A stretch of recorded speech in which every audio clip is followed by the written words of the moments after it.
are going to do right now, I am going to teach you how to check the blood pressure in a certain patient. Obviously, he's not a patient, but we'll simply be telling you that how to check that blood pressure. There are two components of it.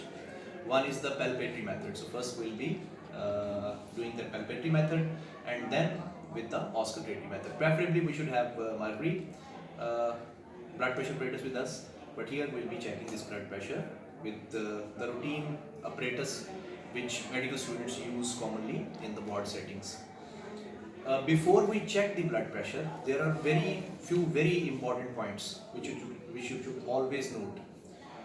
There are few things which must not be there if you want to record blood pressure in a certain patient.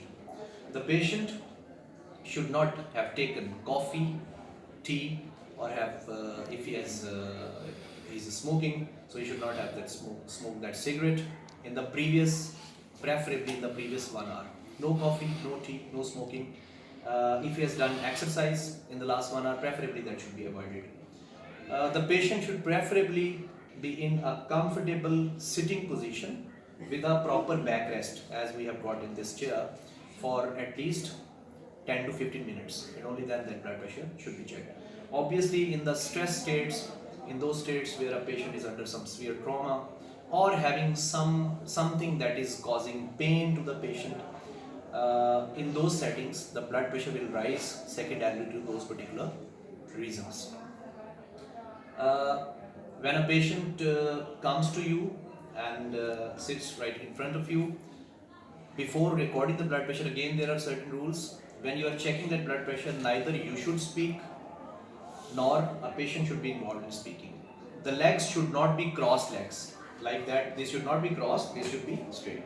So if you check this blood pressure with crossed legs, there can be some variation in the blood pressure. Whenever you are checking blood pressure for the first time ever, you are supposed to check it in both arms. I'll be checking it in that arm as well as in the other arm. And if there is a difference of more than 5 mmHg in these two arms, in future you will always be checking blood pressure in that particular arm which is showing more blood pressure. So first time in both arms, and lately if the difference is more than 5 in two arms, in future you will be always be using that particular arm for checking the blood pressure. So we start here, and when you are using this apparatus, there are few important things related to that apparatus as well. That apparatus, the bladder which is inside that apparatus, that cuff which is inside that apparatus, that should cover at least 70% of the total arm circumference. Different book write down different way. So at least 66% to 80%. That's the total thing, that the average is nearly 70%. So that should cover 70% circumference of the arm. That should be placed 2.5 centimeter above the antecubital fossa. So we'll be placing that thing 2.5 centimeter above that antecubital fossa while assessing this blood pressure. The blood pressure should always be checked in sitting position and in lying position for the first time, and similarly, and also we'll be checking that blood pressure in standing position. A patient will be in standing position, and after 2 to 3 minutes we'll be checking that blood pressure to know about postural drop. So that's another rule which you should always follow whenever you are checking the blood pressure. So first of all, what we are doing here, so I am placing this apparatus, and that arm should preferably be fully exposed. There should not be any cloth, right? So in routine, when you will be checking the blood pressure, that should be fully exposed. So we'll be placing it here, and here I am applying the cuff. Then what to do next, as we'll be seeing blood pressure on that watch here. In routine, the preferable way is obviously the mercury apparatus, or currently the good digital apparatus. They give nearly exactly same reading as mercury ones. So current literature clearly tells us that there is no gross difference in this mercury apparatus or in this. So what I am doing here, I am palpating his radial artery, and now I am inflating the cuff and when that radial artery will no more, I will not be able to palpate it anymore, it will all be gone. So I'll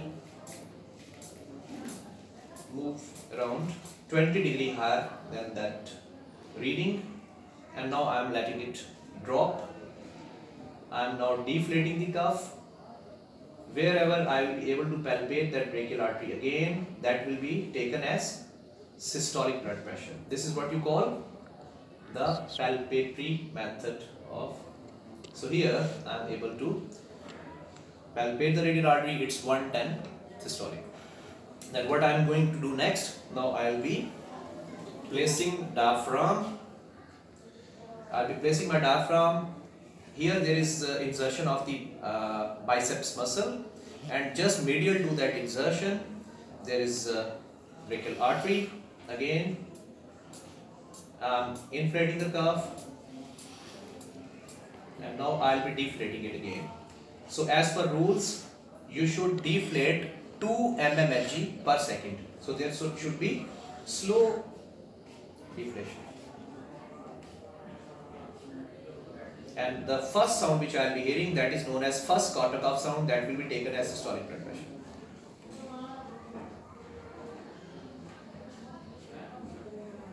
So it's nearly 120 systolic.